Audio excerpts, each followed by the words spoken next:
Ito pa mga bossing ko ang ating bagong produkto mga bossing. Napakaganda po nito mga bossing. Pulang-pula mga bossing. Ang pula mga bossing ko ay nagtataboy ng kamalasan at nag-a-attract na napakaraming swerte. Ito pa mga bossing ko ang San Benito.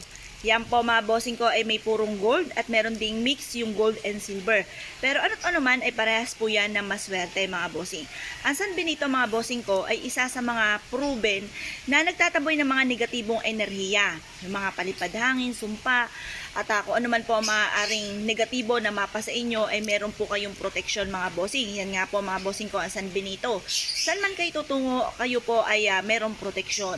Mainam na bigyan nyo ng ganito ang inyo pong anak or kaya kayo po mga magulang ay dapat ay meron pong ganito para kayo po ay malayo din sa anumang mga kapahamakan at ganoon din po mga bossing ko para kayo po ay matupad kaagad ang mga pangarap. Kasi may mga pagkakataon na ang dami mga pagsubok, napakailap